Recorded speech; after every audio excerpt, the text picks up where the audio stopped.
Good morning. My name is Ellen Kokenda. I'm the staff hearing officer, and I am going to call the meeting for October 6, 2021. Let's go ahead and open it up for requests for continuances, withdrawals, postponements, or addition of ex-agenda items, and I do not have any. So we can move on to the next, which is announcement and appeals. No appeals, but I do just want to follow up. Last 2 weeks ago, I made an announcement about the land development team survey, customer experience survey, and that survey is now closed, but I just want to say thank you for all of our applicants and individuals who took the time to take that survey. We're in the middle of analyzing the results and we'll be reporting out in another forum for the Land Development Oversight Subcommittee, which is a City Council subcommittee. Again, just a big thank you for everyone who took the survey. And then last is I'm going to open up public comment for items that or for pertaining to items not on this agenda. So if you wish to speak on items that are not on today's agenda, please raise your hand by clicking on the hand icon in your GoToWebinar control panel. And a raised hand is indicated by a red arrow pointing down. I have not yet received anything, and I do not see anyone who wishes to speak. So I'm going to go ahead and close public comment, and we can go ahead and open it up to our first item of the morning, which is 1129 Olive Street. This is a 6,000 square foot site. It's currently developed with a duplex and a one-car garage. The proposed project involves demolition of the existing one-car garage and construction of a new two-car garage with a roof deck on top. The garage will house one vehicle for each unit, an interior remodel to convert some of the square footage of Unit B to an artist studio for Unit A, and additional site work such as new stairs and accompanying walls are also proposed. The discretionary applications under the jurisdiction of the staff hearing officer required for this project are a front setback modification to allow for improvements within the required front setback along Olive Street, an interior setback modification to allow for improvements within the required eastern interior setback, and then an open yard modification to allow for open yard to be located on a rooftop, a roof deck atop the proposed garage. Okay, so that is the project. I'm going to invite Ms. Swanson, who's the project planner for this site, to go ahead and you may present the project. Thank you. Mr. Russell, if we can just go to the proposed site plan, I think we'll just stick there the whole time. There we go. All right, so as Ms. Kokenda just said, we've got a duplex on site. It's a corner lot at the corner of Anapamu and Olive, and this creates some certain site constraints in terms of open yard because the existing duplex is pushed back to the rear of the lot, which limits any kind of conforming option because open yard is required to be located outside of the front yard. And in this case, everything is the front yard. So there is some existing open yard on the East Anapamu side. However, it is non-conforming in terms of square footage, dimensions, and location in that it's not 1250 square feet, it's in the front yard, and it doesn't meet 20 by 20 dimensions. So this proposal would include a new garage built up to the property lines, both the front property line along Olive Street and the interior property line, and add additional open yard space on top of this garage on a roof deck, and additionally some open yard space in this yard area to the right, or let's say west of the garage. And so that would bring the open yard up to conforming square footage, and it would actually beat the 1250 required. It would provide 1,456 square feet. But it does need an open yard modification because it's being proposed on a roof deck, which is not allowed. It's being proposed in a secondary front yard, which is not allowed, and it's being proposed in the front setback, which is not allowed without a modification. So staff is supportive of the open yard modification because it would be bringing the site into conformance, but with both a 20 by 20 area and the square footage. And then in regards to the front and interior setbacks, oh, I'm sorry, one more note about open yard.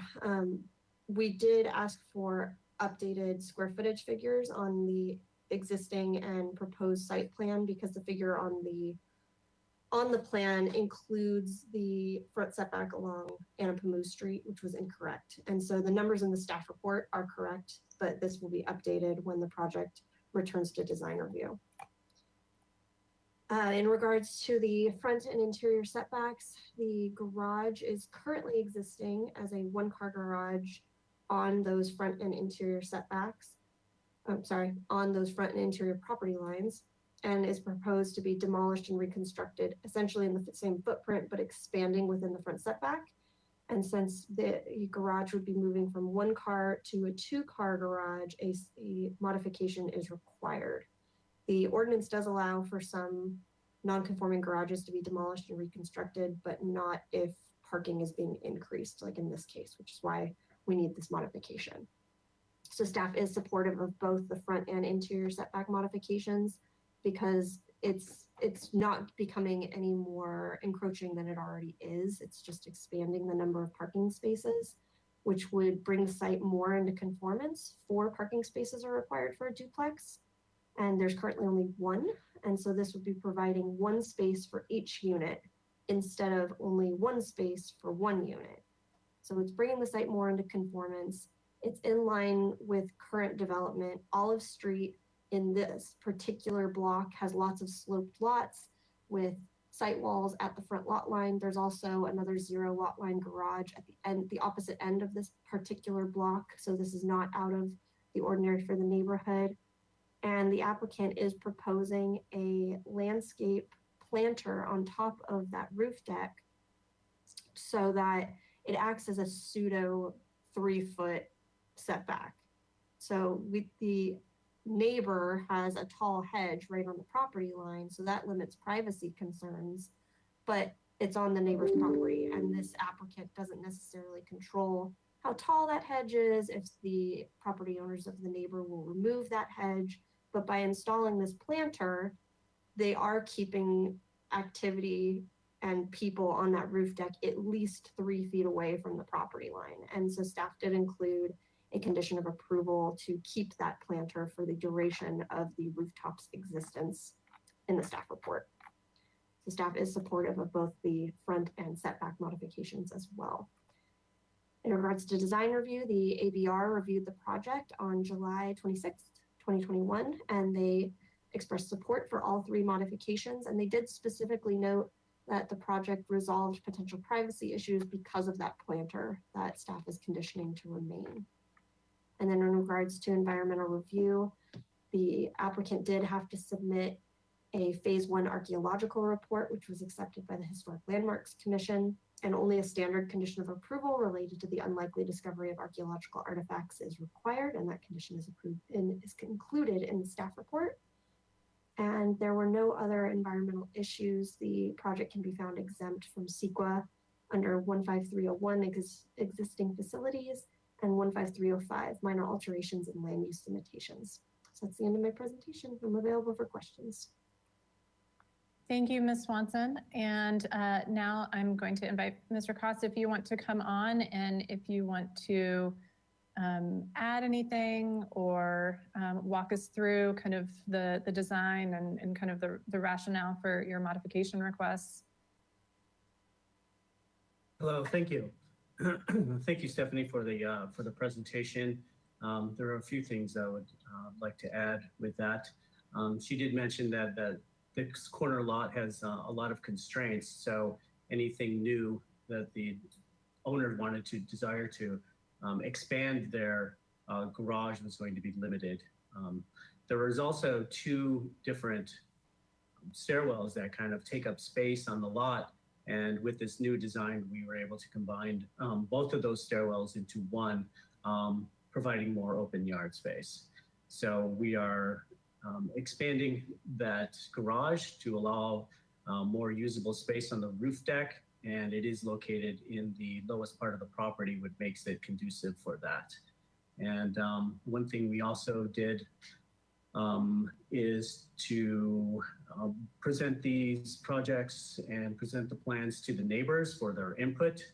There was some concern about the privacy issues from the immediate neighbor to the south. Pamela Coop expressed her support for the modification, and she wrote a letter to design review in regards to that as well. So we were openly engaging the neighbors for their input and have complete support on that. This project will also allow for the two disparate buildings to kind of come together in more of a unifying condition as far as materiality goes and some of the design. So I think it's a really great project. The owners are very excited about it, and it's nothing that is unordinary about this in the neighborhood. Just walking around the 2 blocks of the area, I probably ran into a half a dozen similar conditions like this. I think that concludes my presentation. All right, thank you so much. I'm going to have to open up public comments. So if you could mute yourself and turn your webcam off, and then I'll invite you back.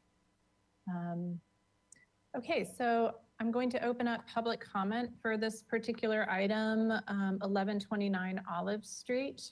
If you wish to comment, please raise your hand by clicking on the hand icon on your GoToWebinar control panel. A raised hand is indicated by a red arrow pointing down, and you'll have 2 minutes to speak.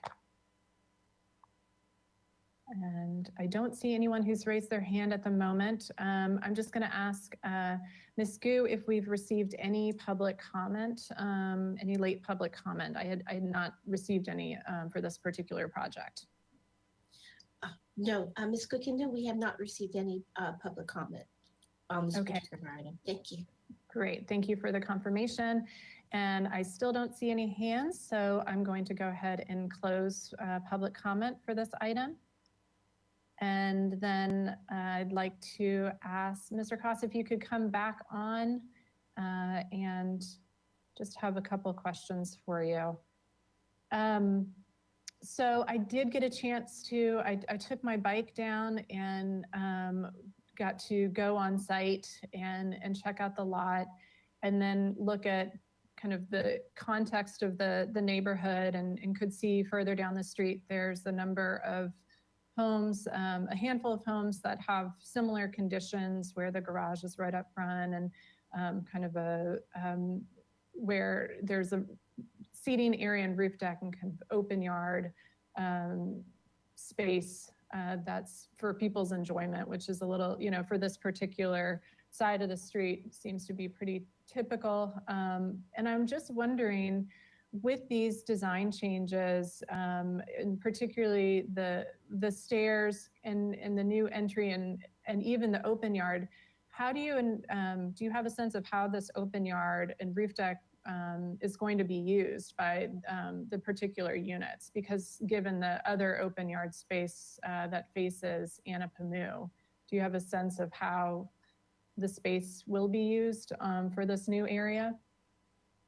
Yes, I think the owners, it is a duplex, so providing separate spaces for Unit B on top of the garage, and Unit A has their open yard space closer to Anapamu. So it gives each unit kind of their separate open yard space, which is kind of critical for their privacy and their kind of autonomy.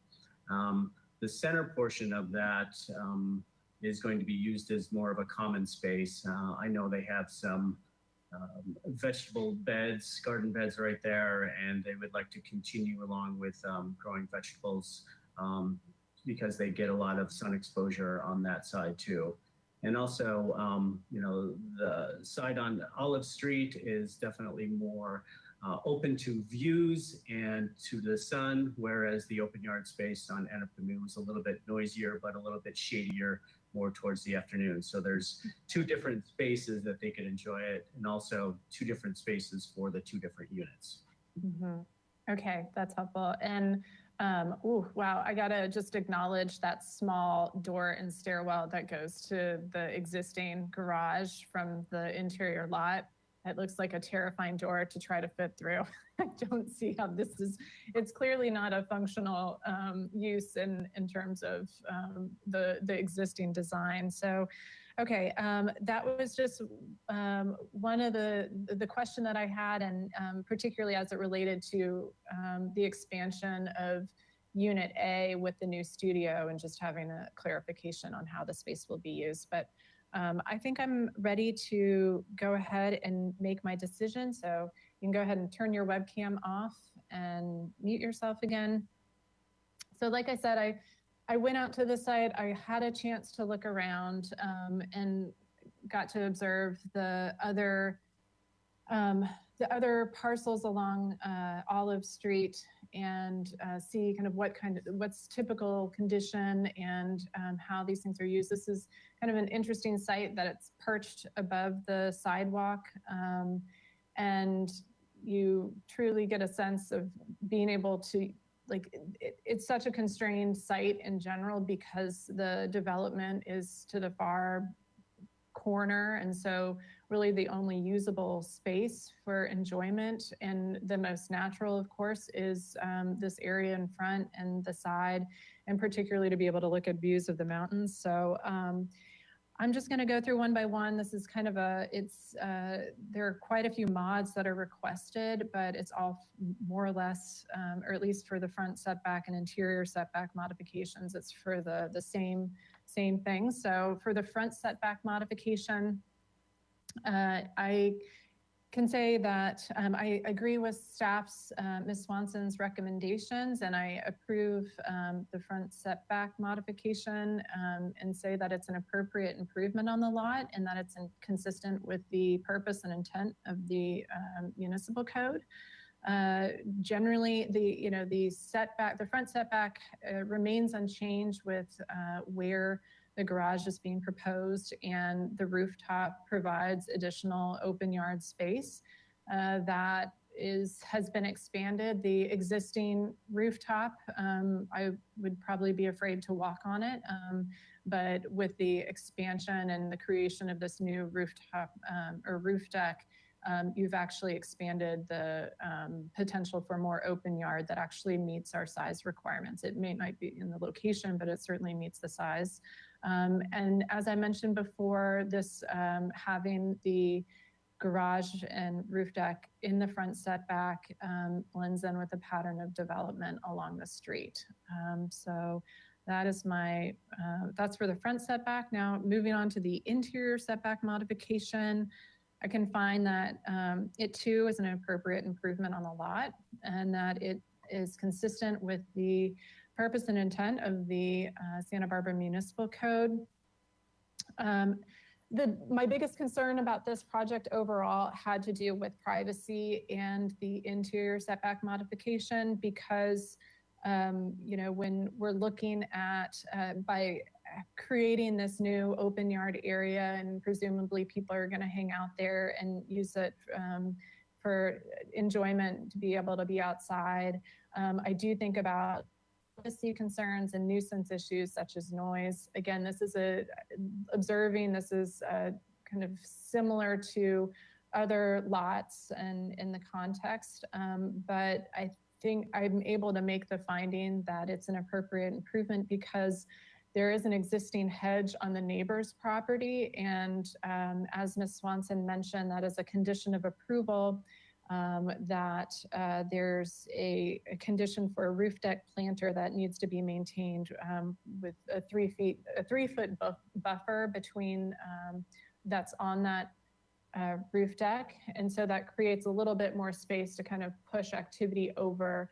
The hedge does provide an incredible amount of privacy, and I would think for both neighbors, they would be interested in and maintaining that and making sure that it's well kept, despite it's not on this particular site. But the privacy being the biggest issue that buffers face, I think is an adequate mitigation to address those concerns. And then with the open yard modification, so I can also make the findings that it's an appropriate improvement of the lot and it's consistent with the purpose and intent of the Santa Barbara Municipal Code. Again, following staff's recommendation and findings. This one, again, this is a corner lot. So there really is no conforming location for the open yard.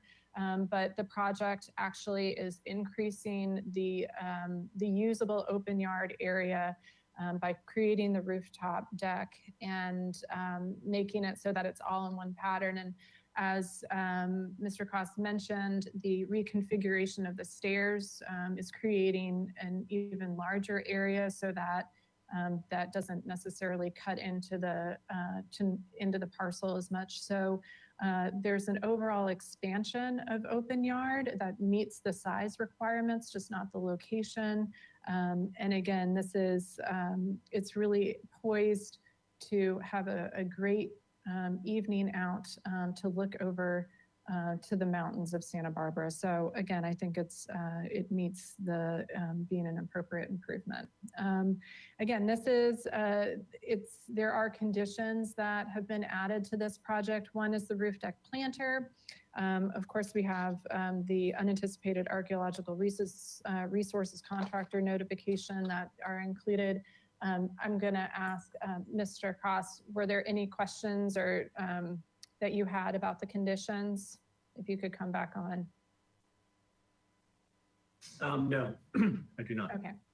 Okay, great. So, all right, well, that is my decision. And I just thank you, everyone. And I can go ahead and close the, sorry, I've jumped ahead. My decision is, my action is appealable to the Planning Commission. If you wish to appeal my decisions, you would need to do so within 10 calendar days. And we're going to leave this up on screen for just a moment, that there's more information if you wish to do so. My decision could also be pulled by a member of the Planning Commission if they saw fit. So again, thank you Will for the reminder about the appeal process, and I'm going to go ahead and close the hearing today. That is the last item. Thanks so much. This meeting is adjourned.